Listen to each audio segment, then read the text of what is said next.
the flea market today, and here are the treasures I found. First thing here is this old Craftsman screwdriver, but it looks in great shape. I think it's the old. I'd have to look at Lowe's and see if those numbers have changed or if they've kept the same numbers. Not really sure if Craftsman changed those or not, but I'm pretty sure this is from during Sears's time of owning Craftsman. But it's a good quality screwdriver. Got it for $1.50, so I thought it was well worth it. Then I also got some of these other things. This here is an old pruning shears, and what I like about it is the pruning shears that we have nowadays, this is a whole lot thinner, and this looks like it might be forged. It looks old enough it might be forged.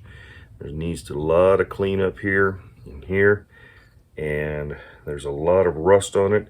There are some numbers right here and right here, and I don't know what that means. I'm gonna have to clean up. Looks like there might be something in there, but I'll have to clean that all up, and maybe that'll be a project. I'm not sure if wood handles would have been put on here. I don't think it was meant to be used by one-handed like this, but we'll have to look into that and see about cleaning that up. Then I got a fence tool.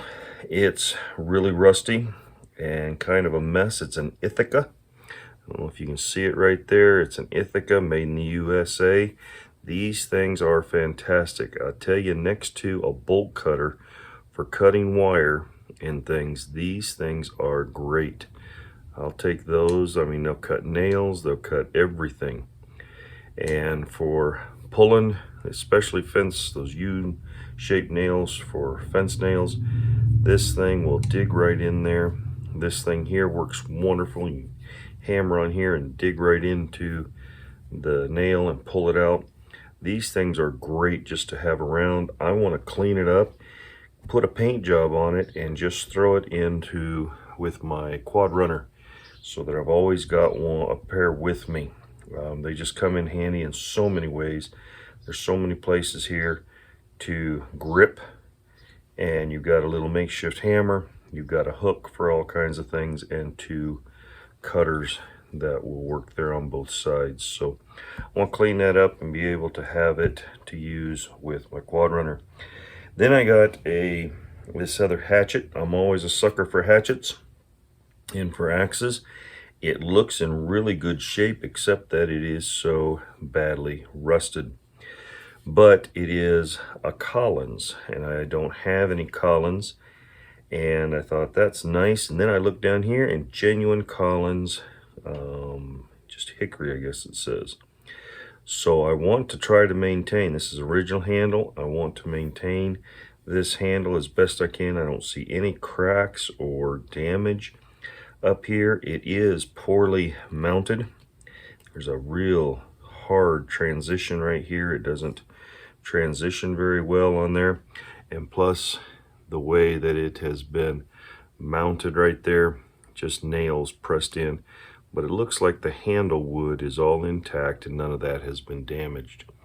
So I want to look this all over and get it cleaned up and in good shape, and I think we'll have a neat little tool to add to the collection, of course. And then we have these two things. And this is what I wanted to finish the video up with, and I'm sure some of you know what these are. These are, in fact, I shouldn't say had, we still have this wire puller. If you'll remember, I'll try to link this video into the description of this video. And when you pulled, it tightens up right here, grabs the wire or fence or barbed wire or whatever it is, and when you pull that, it pulls taut. So I saw these and I thought, why not get them? They were relatively inexpensive, and so I thought I'd grab them. And this is for a much heavier application.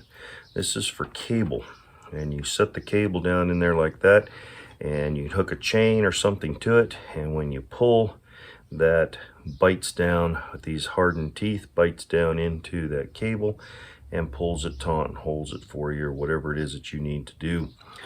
So this one here doesn't have any markings on it. This one here is a little more involved, and it's kind of neat. You put the cable in there and you're grabbing here, and that just pulls down and it bites down with this. There are teeth that you can see right there.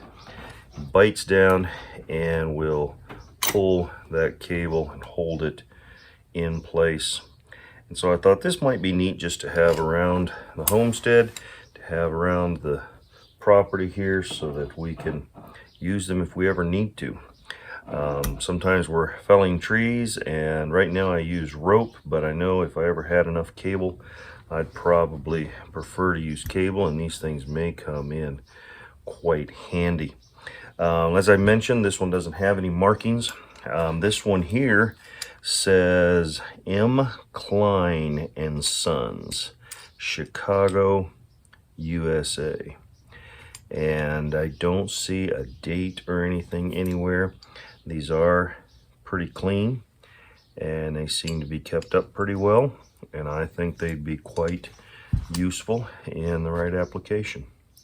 So anyways, I just thought I'd show those off to you and let you see them. They're kind of new to me. I knew such things existed, I just never owned them, and when I saw them in the flea market, these may have actually been at the antique store. When I saw them, I thought, hey, let's get these. I'd like to have them around, and you never know when you might need them. So I want to tell you thanks for spending some time with me and joining me here. Click the thumbs up. Join me on the rest of the videos as we get into restoring some of these other tools that we have found and get them into good working order. This one here is fine. I'm going to use it, but the rest of these things, we're going to breathe some new life into some of these old tools that for most people look like junk, but I think they can be a real jewel. So thanks for joining me. Have a great day. God bless.